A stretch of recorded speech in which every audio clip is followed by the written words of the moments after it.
Hi everyone, it's me again, Rochelle of Sistema Solution. We will talk about Wave 2 enhancement, and please send me your requests if you have questions from previous webinar or any requests for future webinar that you want us to discuss. Today, let's focus on converting contacts to vendor and employees.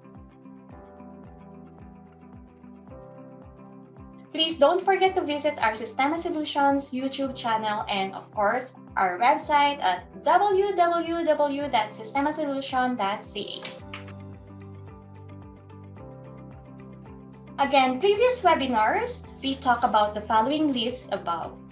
Now, let's focus on converting contacts to employees and vendors.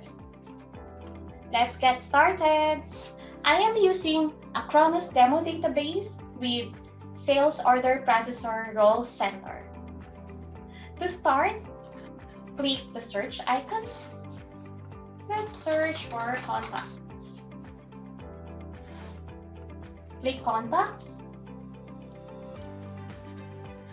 From the contact list, you can select a specific contact that you want to convert as a vendor or as an employee. Select a specific contact. From the contact card page, click Action, Function, Create As.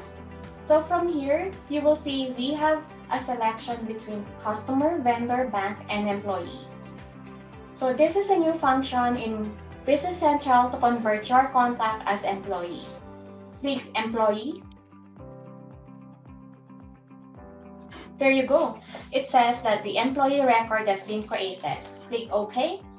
So now, let's double check if that contact is in the employee list. Click the search icon. And of course, search employee. From here, you can select employees or the list page employee.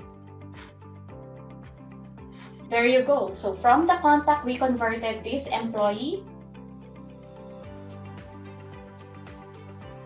Any contact details has been transferred to this specific employee card. So from the general information, address, contact, and so on.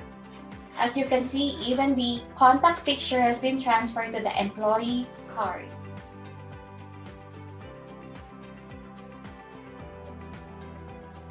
That's quick and easy. Now you can convert your contacts to vendors and employees. Thank you again for watching. See you on the next Dynamics Business Central webinar. Bye!